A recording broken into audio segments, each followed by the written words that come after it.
নিজের গদি টলমল বুঝেই এখন থেকেই দুজন উপদেষ্টাকে হাওয়া করে দেওয়ার জন্য প্রস্তুতি নিতে শুরু করলেন ডক্টর ইউনূস। 170-এরও বেশি আসন নিয়ে দেশে ফিরতে চলেছে শেখ হাসিনার সরকার, আওয়ামী লীগ। মার্কিন যুক্তরাষ্ট্র ভালোভাবেই বুঝতে পারছে তারা যদি এখনই হাসিনার পক্ষের স্রোতে না মিশে যায়, আজ হোক কাল হোক, এই মার্কিন বিরোধী অবস্থানের কারণে আমেরিকার আমছাড়া দুটোই যাবে। শেখ হাসিনা যেইভাবে আমেরিকার বিরুদ্ধে কথা বলেছেন, খেলা কিন্তু জমে উঠেছে, খেলা এখন শেষের পর্যায়ে আছে। যে একটা ভুল চাল দিবে সেই কুপকাত হয়ে যাবে। আবার কিছুদিন পর আসতেছে আবার আমেরিকার নির্বাচন।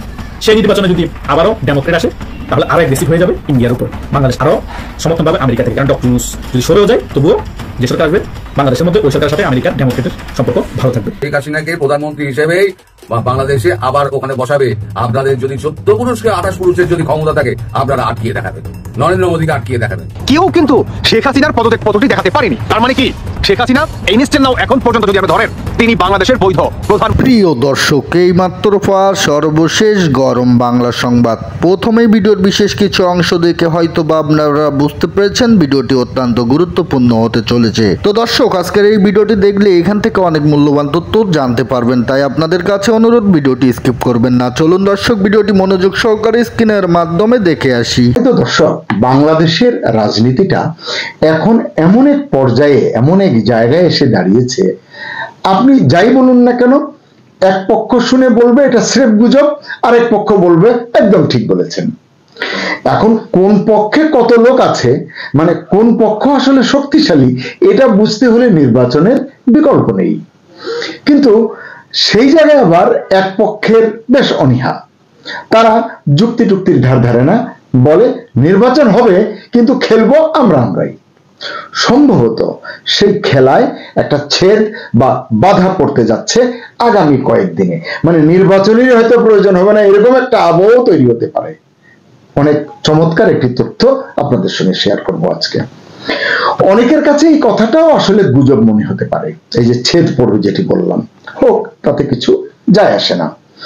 আমি চলমান ঘটনাগুলোর বিশ্লেষণে যে রেজাল্ট সামনে আসবে তাই আপনাদের সামনে তুলে ধরবো। আমার বিশ্লেষণ আপনার ভালো লাগতে পারে, নাও লাগতে পারে। আপনি আপনার মতামত দিতে পারেন, আবার আমার কথা নাও শুনতে পারেন, সব আপনার ইচ্ছা। কিন্তু মনে রাখতে বলবো, রাজনীতিতে শেষ কথা বলে কিছু নেই, আর বাংলাদেশের ক্ষেত্রে এটি তো সর্বাংশ সত্য, এবং এই কথার সর্বশেষ উদাহরণ হলেন মোহাম্মদ ইউনূস।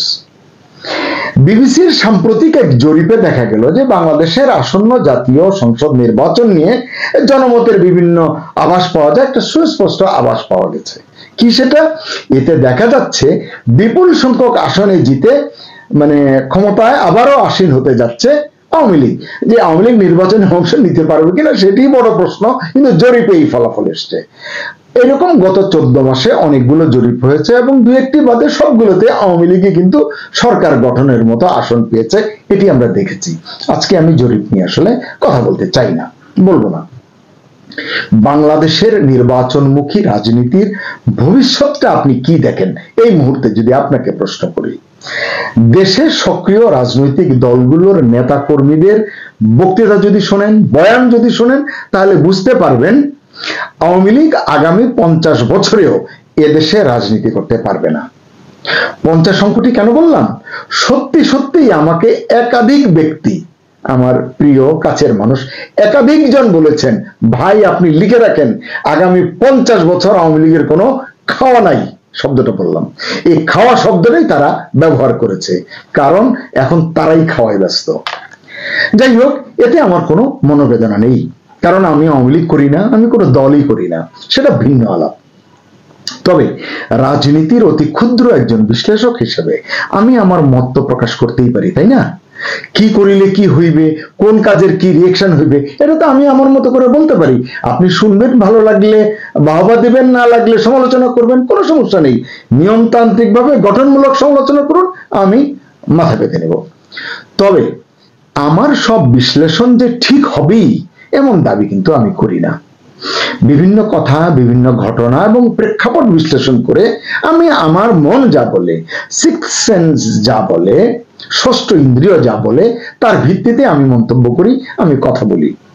ইউনূস সাহেবের মতো এটা কখনো কখনো লেগে যায়, লেগে গেলে ভালো, না লাগলে কি আর করা।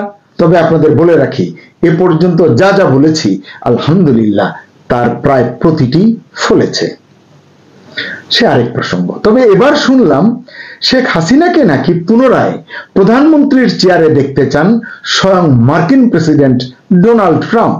এটি আমার শোনা কথা, শুনে আমি অবাক হয়েছি। গতকাল রাতে আমার অতি প্রিয় এক ভাই যুক্তি, তর্ক, ব্যাখ্যা, বিশ্লেষণ দিয়ে আমাকে বুঝিয়েছেন। আমি তার কথায় কনভিন্স হয়েছি। কি সেটা? যে ট্রাম্পও নাকি চান এখন হাসিনা আবার ক্ষমতায় ফিরুন, বাংলাদেশের ক্ষমতায় ফিরুন। এর মানে কি? মানে হলো হাসিনা প্রধানমন্ত্রী ছিলেন, প্রধানমন্ত্রী হিসেবে ফিরতে পারেন, এটা কি? হয়তো এরকমই। এতদিন শুনেছি ভারত সরকার, বিশেষ করে নরেন্দ্র মোদী এবং তার কোর ক্যাবিনেট শেখ হাসিনাকে আবারও বাংলাদেশের ক্ষমতায় দেখতে চান। কিন্তু ভারত যুক্তরাষ্ট্রের সাম্প্রতিক যে টানাপোড়েন আমরা দেখেছি, শুল্ক, পাল্টা শুল্ক, নানান কিছুতে, ইন্দো প্যাসিফিক ইস্যুতে, পাকিস্তানের সঙ্গে বা চীনের সঙ্গে, এসব নিয়ে আমার কাছে যেটা মনে হচ্ছিল যে এই ভারত এবং যুক্তরাষ্ট্রের যে রেসিপি, এটি আসলে ঠিকভাবে কুক হচ্ছিল না। তাহলে এখন এমন কি হলো যে হঠাৎ করে এইরকম একটি মন্তব্য, এরকম একটি বিষয় আমাদের সামনে এলো, যেটা কি কেউ গুজব বলবেন, কেউ বলবেন হ্যাঁ হতে পারে, সেই তর্কে যাচ্ছি না। সূত্র জানালো, প্রথমত মার্কিন ডিপ স্টেট এখন আর ঘুমটা খুলে খেলতে চাইছে না। মানে বাংলাদেশে মার্কিন ডিপ স্টেট যা করার করে ফেলেছে, তাদের যে টার্গেট ছিল সেদিকে তারা খুব বেশি দূর এগোতে পারছে না, এখন আর তারা এগোতে চাচ্ছে না, এরকমই তথ্য। কারণ কি? কারণ হচ্ছে যে আশা নিয়ে তারা ইউনুসকে চেয়ারে বসিয়েছিল, টুকটাক বেচা বিক্রি ছাড়া, গম বেচা এটা সেটা ছাড়া, আসলে আমেরিকার খুব একটা বড় কোনো আশা এখন পর্যন্ত পূরণ হয়নি। পূরণ হওয়ার পথে আছে কিছুটা, মানে ইউনুস পূরণ করতে পারেননি। উল্টো শেখ হাসিনার নেতৃত্বে যে মিরাকেল বাংলাদেশ, মানে বাংলাদেশকে মিরাকেল বাংলাদেশ অনেকে বলেছেন কয়েক বছর আগেও, বিশ্বকে তাক লাগিয়ে দিয়েছিল, সেই সম্ভাবনাময় দেশটি আবারও তলাবিহীন ঝুড়ি হওয়ার পথ ধরেছে। এটি এখন সকলে বলছে। কেন বলছে? দেশের রাজনীতি, অর্থনীতি, সামাজিক ভারসাম্যের যে অস্থিরতা, আইন শৃঙ্খলা পরিস্থিতি, ব্যবসা বাণিজ্যের যে অবনতি, বিনিয়োগে যে লাগাতার ধস, মানে এটা বলার অপেক্ষা রাখে না। মানুষের বেঁচে থাকার সংগ্রাম এখন এতটাই কঠিন হয়ে উঠেছে যে সব সূচকে দেশটি খাদের কিনারে এসে দাঁড়িয়েছে। একটু শুধু ব্যতিক্রম আছে এখানে, প্রবাসী বাংলাদেশিদের রেমিটেন্স উদারতা বা রেমিটেন্স ভালোবাসায় যদি একটু ঘাটতি হয়, তাহলে এই সরকার তার কর্মকর্তা কর্মচারীদের বেতনও খুব বেশি দিন দিতে পারবে কিনা, এটি নিয়ে কিন্তু বেশ সন্দেহ সংশয় কিন্তু আছে। বেশ বড় প্রশ্ন এটি। এরকম একটি অবস্থায় খবর হলো এবার যুক্তরাষ্ট্রই নাকি চাইছে হাসিনার প্রত্যাবর্তন হোক এবং স্বমহিমায়, ওই যে বললাম প্রধানমন্ত্রী হিসেবে। ভারতের জন্য এটা সোনায় সোহাগার মতো ব্যাপার হবে, এ বিষয়ে কোনো সন্দেহ নেই, যদি এটা শেষ পর্যন্ত হয়। আসলে এমনটি হওয়ার সুযোগ আছে কিনা জানতে চাইলে যুক্তরাষ্ট্র প্রবাসী একজন সিনিয়র আইনজীবী বললেন, কেন নয়। তিনি আমাকে অনেক আইনি ব্যাখ্যা বিশ্লেষণ দিলেন। তো আমি তো আইনের লোক নই, আসলে তো বুঝিও না, একটু বোকা টাইপের লোক আমি। পরে তিনি আমাকে আইনি যুক্তি ব্যাখ্যা সম্বলিত একটি বিশদ লেখাও পাঠালেন, এবং সেটি পড়ে, মানে আইনের মারপেজ বা ফাঁকফোকর এত না বুঝলেও সেই লেখাটি পড়ে আমি বুঝলাম যে বর্তমান সরকার আসলে কচু পাতার পানির মতো, অন্তত আইনের চোখে, অন্তত আইনের ব্যাখ্যা বিশ্লেষণে। এই আইনি যুক্তি নিয়ে অন্য একটি ভিডিওতে কথা বলবো ইনশাল্লাহ, চেষ্টা করব কথা বলতে। আজকের সাবজেক্টে ফিরি।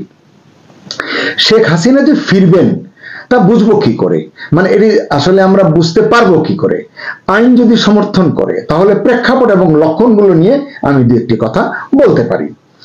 সম্প্রতি যে 6টি মানবাধিকার সংগঠন স্পষ্ট করে ইউনুসকে খোলা চিঠিতে যা বলেছে, তার মধ্যে অন্যতম গুলো তো আপনারা জানেন, যে আগামী জাতীয় সংসদ নির্বাচন সুষ্ঠু, অবাধ এবং নিরপেক্ষ করতে হবে।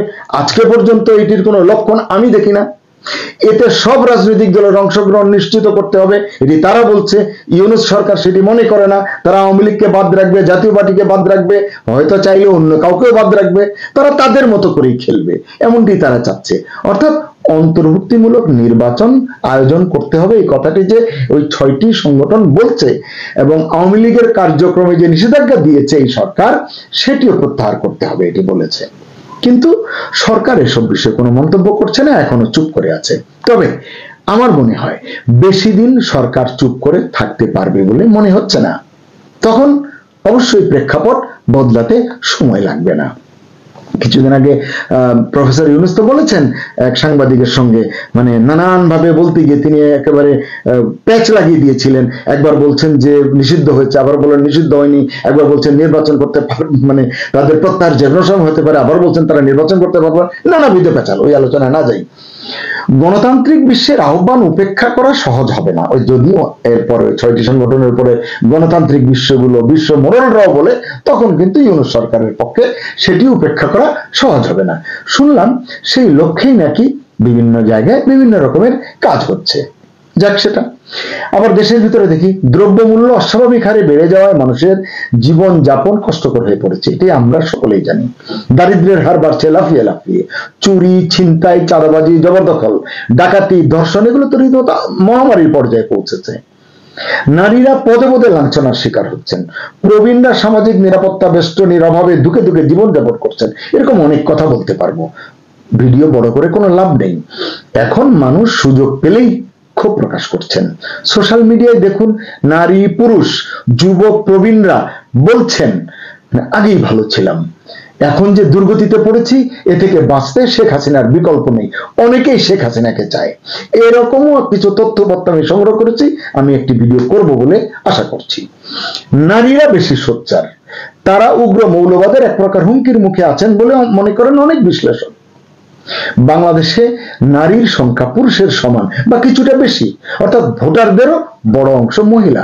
তো এই লাঞ্ছিত, বঞ্চিত, অবহেলিত নারীরা সুযোগ পেলেই আওয়ামী লীগকে আবার বাছাই করবে বা করতে চায়, এটা তো রকেট সায়েন্স না। সবাই তো নিজের ভালোটা খোঁজে। এরপর রয়েছে মৌলবাদী শক্তির উত্থান, এই ইস্যুটি। এটি পশ্চিমাদেরও হতাশ করেছে। সবাই এখন বলছে ইউনূসের আমলে মৌলবাদী শক্তির উত্থান অস্বাভাবিক হারে বেড়েছে।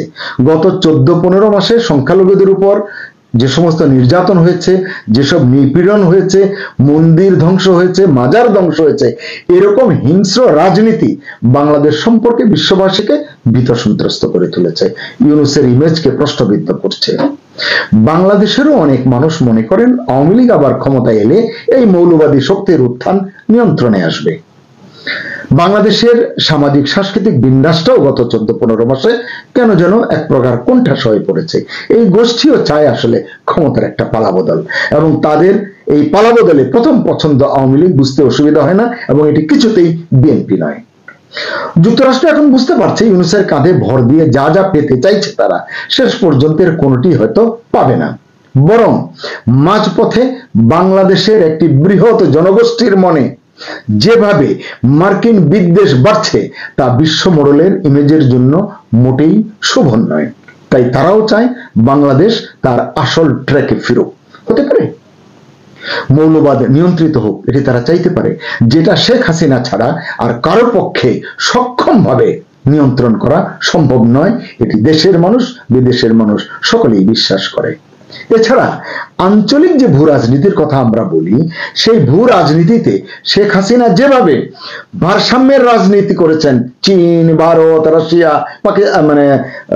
যুক্তরাষ্ট্র, এগুলোর প্রেক্ষাপটে ভারসাম্যের রাজনীতি এবং অর্থ পরিচালনার ক্ষেত্রে তিনি যে মুনশিয়ানা দেখিয়েছেন তা এখন অনেকেই প্রশংসা করছেন। মার্কিন যুক্তরাষ্ট্র ভালোভাবেই বুঝতে পারছে তারা যদি এখনই হাসিনার পক্ষের স্রোতে না মিশে যায়, আজ হোক কাল হোক, এই মার্কিন বিরোধী অবস্থানের কারণে বাংলাদেশের যে মার্কিন বিরোধী মনোভাব তৈরি হবে, এর কারণে একসময় বাংলাদেশে ঠিকই আওয়ামী লীগের প্রত্যাবর্তন সহজ হবে, হয়তো বিলম্বিত হবে। তখন আমেরিকার আমছালা দুটোই যাবে। শেখ হাসিনা যেইভাবে আমেরিকার বিরুদ্ধে কথা বলেছেন, এটি সমীচীন কিনা সেটি অন্য প্রশ্ন, কিন্তু তিনি বলতে পারেন, এটি কিন্তু সকলের মাথায় মগজে থাকা দরকার। তার চেয়ে আমেরিকা এখন বলতে পারবে, স্রোতে মিশে গিয়ে বলতে পারবে কি তারা গণতন্ত্রের পক্ষে এবং মৌলবাদী শক্তির বিরুদ্ধে। এতে তাদের ইজ্জতটা হয়তো রক্ষা পায়। শেষ করি, বাংলাদেশে যে এখন গণতন্ত্র নেই, মৌলবাদী শক্তি যে মাথাচাড়া দিয়েছে, এটা নতুন করে বলবার আসলে দরকার নেই। তাই এই পুরো ভিডিওটিকে, আমার কথাগুলোকে যদি গুজবও মনে হয় আপনাদের, আমি কেন জানি মনে করি এই বিশ্লেষণটাই হয়তো অচিরেই সত্য হতে চলেছে। প্রকারভেদটা হয়তো বদলাতে পারে, ধরনটা হয়তো বদলাতে পারে, সময়ের হেরফের হতে পারে, কিন্তু বদলাবে জরুর। গুম খুনের মামলার বিচার করতে গিয়ে আন্তর্জাতিক অপরাধ ট্রাইব্যুনাল অ্যাক্টের সবশেষ সংশোধনী নিয়ে কি সরকার বিপাকে পড়েছে, নাকি গুম খুনের মামলায় অভিযুক্ত এবং সেনা হেফাজতে থাকা 15 সেনা কর্মকর্তা এখনো চাকরিতে বহাল থাকবেন কি থাকবেন না তা নিয়ে সরকার আর সেনা সদরের সাথে দূরত্ব তৈরি হয়েছে? এমন প্রশ্নগুলো দেখা দিয়েছে আইসিটির প্রসিকিউটর গাজী মোনার হোসেন তামিমের একটি বক্তব্যকে ঘিরে। আন্তর্জাতিক অপরাধ ট্রাইব্যুনালের সবশেষ সংশোধনী অনুযায়ী আইসিটিতে অভিযোগ গৃহীত হওয়া মাত্রই কোনো ব্যক্তি যেমন আর মন্ত্রী এমপি হতে পারবেন না, তেমনি কেউ প্রজাতন্ত্র বা সরকারি পদেও থাকতে পারবেন না। সোজা কথায় তৎক্ষণাৎ চাকরি চলে যাওয়ার বিধান যুক্ত করে সংশোধিত অধ্যাদেশ জারি করা হয় গত 6 অক্টোবর। কিন্তু 26 অক্টোবর আইসিটির প্রসিকিউটর গাজী মোনার হোসেন তামিম সাংবাদিকদের বলেছেন 15 জন সেনা কর্মকর্তা এখনো কর্মরত বা সার্ভিং আছেন। একটি বিশেষ আইনের বিধান অনুযায়ী যেটি স্বয়ংক্রিয়ভাবে হওয়ার কথা, তেমন একটি স্বতঃসিদ্ধ বিষয় নিয়ে তিনি কেন এমন মন্তব্য করলেন সেটি আদালত পাড়ায় বেশ আলোচনার জন্ম দিয়েছে। প্রশ্ন উঠেছে, যদি আইন স্পষ্টতই অযোগ্যতা ঘোষণা করে তবে সেই 15 জন সেনা কর্মকর্তা এখনো কিভাবে কর্মরত থাকতে পারেন? প্রসিকিউটরের বক্তব্য কি আইনের ভুল ব্যাখ্যা, নাকি তাদের তথ্যের অভাব, নাকি 11 অক্টোবরের পর থেকে সেনা সদর আর প্রসিকিউশনের মধ্যকার যে দূরত্ব সেটি আরো প্রকট হচ্ছে? কেন্দ্রবিন্দুতে আছে 1973 সালের আন্তর্জাতিক অপরাধ ট্রাইব্যুনালস অ্যাক্টের একটি সাম্প্রতিক ও অত্যন্ত গুরুত্বপূর্ণ সংশোধনী। গত 6 অক্টোবর এই সংশোধনী আনা হয়। সরকারি ওয়েবসাইটের তথ্য অনুযায়ী এটি 53 নম্বর অধ্যাদেশ, যাকে বলা হচ্ছে international crimes tribunals 3rd amendment ordinance 2025। এই সংশোধনীটির মূল উদ্দেশ্য ছিল মানবতা বিরোধী অপরাধে অভিযুক্ত বা দণ্ডিত ব্যক্তিকে রাষ্ট্রের ক্ষমতা কাঠামো থেকে তাৎক্ষণিক অপসর নিশ্চিত করা। এই সংশোধনীতে একটি মাত্র ধারায় 2টি অনুচ্ছেদ যুক্ত করা হয়েছে। এটি আইসিটি অ্যাক্টের সবশেষ সংশোধনী। এই সংশোধনের 20 সি ধারায় সুনির্দিষ্টভাবে একটি কঠোর বিধান যোগ করা হয়েছে। এখানে বলা হয়েছে ট্রাইব্যুনাল কর্তৃক আনুষ্ঠানিক অভিযোগ বা ফর্মাল চার্জ গৃহীত হওয়ার সঙ্গে সঙ্গে কোনো ব্যক্তি প্রজাতন্ত্রের কোনো পদে নিয়োগ বা বহাল থাকার ক্ষেত্রে অযোগ্য হবেন। অর্থাৎ যখন কারো বিরুদ্ধে ট্রাইব্যুনালের ফর্মাল বা আনুষ্ঠানিক চার্জ বা অভিযোগ দাখিল হবে তখন থেকে তিনি আর প্রজাতন্ত্রের বা সরকারি চাকরিতে থাকতে পারবেন না। এই সংশোধনী আনার 2 দিন পরেই বাংলাদেশের ইতিহাসে বিরল একটি ঘটনা ঘটে। 8 অক্টোবর বিগত আওয়ামী লীগ সরকারের সময় গুম, হত্যা, নির্যাতন ও বৈষম্য বিরোধী আন্দোলনের ঘটনায় দায়ের করা মানবতা বিরোধী অপরাধের 3 মামলায় সাবেক ও বর্তমান 25 সেনা কর্মকর্তা সহ মোট 30 জনের বিরুদ্ধে আদালতে অভিযোগ জমা পড়েছিল। ওই দিন আদালত তাদের বিরুদ্ধে গ্রেপ্তারি পরোয়ানা জারি করে। এই ঘটনা দেশব্যাপী বেশ আলোচনার জন্ম দেয়। প্রসিকিউশন থেকে তখন জানানো হয়েছিল আদালতের দপ্তর থেকে আনুষ্ঠানিক গ্রেপ্তারি পরোয়ানা সেনা সদর সহ সংশ্লিষ্ট কর্তৃপক্ষের কাছে পাঠানো হয়েছে। 11 অক্টোবর সেনা সদর থেকে এ নিয়ে আনুষ্ঠানিকভাবে সাংবাদিকদের ব্রিফ করা হয়। জানানো হয় সেনাবাহিনীর কাছে গ্রেপ্তারি পরোয়ানা না পৌঁছালেও আইনের প্রতি শ্রদ্ধাশীল হয়ে 15 কর্মরত সেনা কর্মকর্তাকে সেনা আইন অনুযায়ী হেফাজতে নেওয়া হয়েছে। এরপর অবশ্য চিফ প্রসিকিউটর বলেছিলেন আইন অনুযায়ী তাদের পুলিশের মাধ্যমে গ্রেপ্তার দেখিয়ে আদালতে হাজির করতে হবে। 12 অক্টোবর স্বরাষ্ট্র মন্ত্রণালয় থেকে বিজ্ঞাপন জারি করে জানানো হয় ঢাকা সেনানিবাসের একটি ভবনকে সরকার বিশেষ কারাগার বা সাব জেল হিসেবে ঘোষণা করেছে। এরপর অনেক ধরনের জল্পনা কল্পনা শেষে 22 অক্টোবর 15 সেনা কর্মকর্তাকে বাংলাদেশ জেল কর্তৃপক্ষের বিশেষ প্রিজন ভ্যানে করে আন্তর্জাতিক অপরাধ ট্রাইব্যুনালে নিয়ে যাওয়া হয়। আদালত তাদেরকে ওই দিন কারাগারে পাঠানোর নির্দেশ দেন। কারা কর্তৃপক্ষ জানিয়েছে 15 সেনা কর্মকর্তাকে সেনা সদরের ভিতরে ঘোষণা করা ওই সাব জেলে রাখা হয়েছে। দর্শক, তখন থেকে একটি প্রশ্ন ঘুরপাক খাচ্ছিল সংশ্লিষ্টদের মনে। সেটি হলো 6 অক্টোবরের সংশোধনী অনুযায়ী এই 15 সেনা কর্মকর্তা কি এখন চাকরিচ্যুত নাকি বরখাস্ত? 26 অক্টোবর আন্তর্জাতিক অপরাধ ট্রাইব্যুনালের prosecutor Gazi M S. Tamim briefing এ সাংবাদিকদের বলেন এই 15 সেনা কর্মকর্তা এখনো কর্মরত রয়েছেন। দৈনিক প্রথম আলো ও দ্য বিজনেস স্ট্যান্ডার্ডের খবরে বলা হয়েছে ব্রিফিং এ গাজী এম.এস. তামিমকে এক সাংবাদিক প্রশ্ন করেন, আপনি সেনা কর্মকর্তাদের সার্ভিং বলছেন, কিন্তু সংশোধিত আইন অনুযায়ী ফর্মাল চার্জ বা আনুষ্ঠানিক অভিযোগ গঠিত হলেই তাদের চাকরি থাকার কথা নয়। তাহলে তারা চাকরিচ্যুত না কর্মরত কোনটি বলা হবে? এর জবাবে প্রসিকিউটর তামিম বলেন, যেটা আইনে বলা আছে সেটাই আইনের ব্যাখ্যা।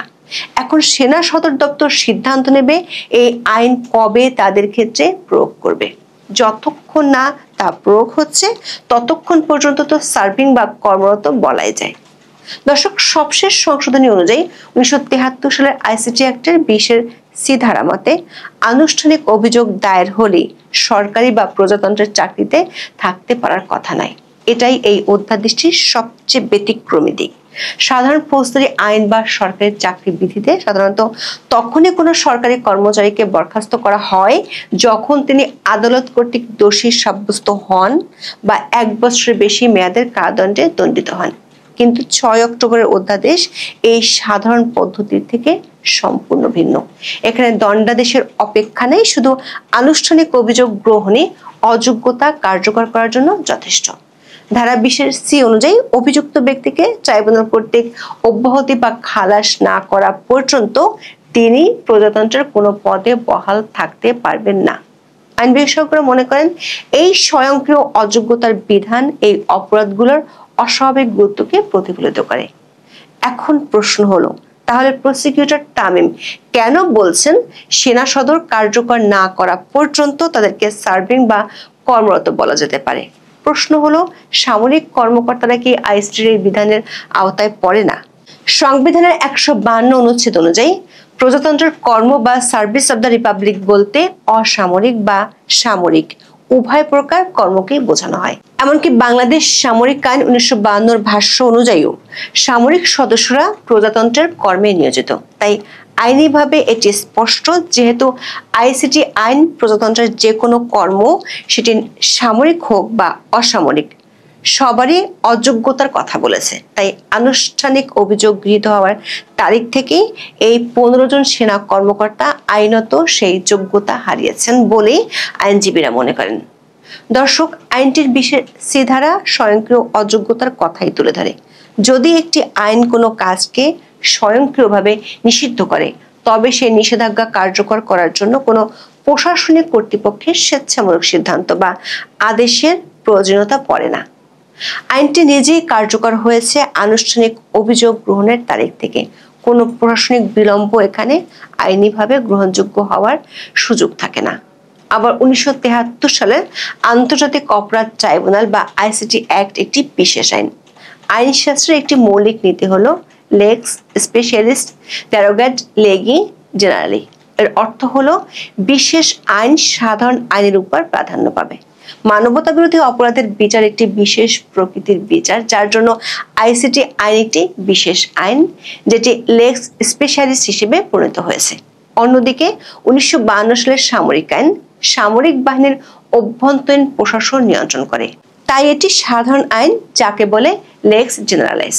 আইসিটি অ্যাক্টের 26 ধারায় আইনটিকে এই বিশেষত্ব দেওয়া হয়েছে। এছাড়াও সামরিক আইনের সেকশন 94, যা সাধারণত সামরিক অপরাধ এবং সাধারণ ফৌজদারি অপরাধের ক্ষেত্রে বিচারিক এখতিয়ার নির্ধারণ করে। এটি মানবতা বিরোধী অপরাধের ক্ষেত্রে প্রযোজ্য নয়, কারণ আন্তর্জাতিক অপরাধগুলো সাধারণ ফৌজদারি আদালত দ্বারা বিচার্য নয়। আবার সেনাবাহিনী ইতিমধ্যেই অভিযুক্ত কর্মকর্তাদের সামরিক হেফাজতে নিয়েছে এবং ট্রাইব্যুনালে হাজির করেছে। এটি প্রমাণ করে যে তারা আইসিটির বিচারিক এখতিয়ারকে সম্মান করেছে। কিন্তু আইনিভাবে আইসিটি আইনের বিচারিক এখতিয়ার এবং চাকরি থেকে অব্যাহতি পাওয়ার মতো স্বয়ংক্রিয় প্রশাসনিক ফলাফল একটি অবিচ্ছেদ্য প্যাকেজ। আপনি বিচার মেনে নেবেন অথচ এর সরাসরি প্রশাসনিক ফলকে উপেক্ষা করবেন, এটি আইনের মৌলিক নীতির সঙ্গে সাংঘর্ষিক। তাহলে প্রশ্ন হলো, যেটি আইনগতভাবে স্বয়ংক্রিয়ভাবে হওয়ার কথা, সে বিষয়টি নিয়ে প্রসিকিউটর কেন এমন বক্তব্য দিলেন? সেনাবাহিনী ও আদালত সূত্রগুলো বলছে, গত 11 অক্টোবর থেকে এই ইস্যুতে সেনাবাহিনী ও প্রসিকিউটরের বক্তব্যের মধ্যে অনেক গ্যাপ লক্ষ্য করা গেছে। সেনাবাহিনী বলছিল 15 জন সেনা কর্মকর্তা সেনা হেফাজতে আছেন। পরদিন প্রসিকিউশন দাবি করেছিল সেনাবাহিনী তাদের গ্রেপ্তারের ক্ষমতা নেই, পুলিশের মাধ্যমে গ্রেপ্তার দেখিয়ে তাদের আদালতে হাজির করতে হবে। দর্শক, প্রসিকিউটর তামিমের বক্তব্য থেকে পরিষ্কার সেনা সদর 15 সেনা কর্মকর্তার চাকরির স্ট্যাটাস নিয়ে কোনো কিছু প্রসিকিউশনকে জানায়নি। অবশ্য সাধারণত আদালত জানতে চাইলে বিষয়টি সেনা সদর আদালতকে জানানোর কথা। এর অর্থ হলো গত 11 অক্টোবর থেকে লক্ষ্য করা গেছে সেনা সদরের সাথে প্রসিকিউশনের দূরত্ব বা গ্যাপ আছে। প্রসিকিউটর তামিমের বক্তব্যে বিষয়টি আবারও ফুটে উঠল। তাহলে কি শেষ পর্যন্ত অন্তর্বর্তী সরকার আইনের সংশোধন করে নিজেই এখন বিপাকে পড়েছে? কারণ প্রসিকিউটর তামিমের বক্তব্য যদি সত্যি হয় তাহলে সেটি আইনের কঠোর প্রয়োগের বিপরীতে প্রশাসনিক বাস্তবতার কাছে নতি স্বীকারের ইঙ্গিত দেয়, নাকি প্রসিকিউশন ইচ্ছে করে বিষয়টি জনসম্মুখে আনলেন যাতে সেনা সদরকে মানবতা বিরোধী অপরাধের মতো গুরুতর ইস্যুতে আইনের বাধ্যবাধকতার বিষয়টি জানিয়ে দেওয়া যায়। সেনা সূত্রগুলো বলছে বিষয়টি সেনা সদরের আদালতকে জানানোর কথা, প্রসিকিউশনকে নয়। প্রসিকিউশন আদালতের মাধ্যমে স্ট্যাটাস জানতে চাইতে পারে, কিন্তু সেটি না জেনে বক্তব্য করলে বিভ্রান্তি তৈরি হওয়ার আশঙ্কা দেখা দেয়। দর্শক, 15 সেনা কর্মকর্তাকে এসি বাসের প্রিজন ভ্যানে আনা, সাব জেলে রাখা, আবার অন্য সেনা কর্মকর্তা যেমন অবসরপ্রাপ্ত মেজর জেনারেল জিয়াউল হাসান ও সাবেক রিয়ার অ্যাডমিরাল সোহেলকে যেখানে হাতকড়া পরিয়ে আদালতে আনা হয়, সেখানে এই 15 সেনা কর্মকর্তার ক্ষেত্রে তা করা হয়নি। এনে আইনের চোখে সমতার নীতি লঙ্ঘনের ব্যাপারে সমালোচনা হচ্ছে। এর মধ্যে প্রসিকিউশনের নতুন মন্তব্য বিষয়টিকে আবারও গণমাধ্যমের শিরোনামে পরিণত করলো। এদিকে মামলা 3টি পরবর্তী শুনানির তারিখ আগে ছিল 20 নভেম্বর। তবে প্রসিকিউশনের পক্ষ থেকে তারিখ পরিবর্তনের আবেদন করা হলে ট্রাইব্যুনাল তা মঞ্জুর করে 23 ও 24 নভেম্বর নির্ধারণ করেছে। প্রসিকিউটর তামিম দাবি করেছেন প্রসিকিউশনের নিজস্ব জটিলতার কারণে এই সময় বাড়ানোর আবেদন করা হয়েছিল।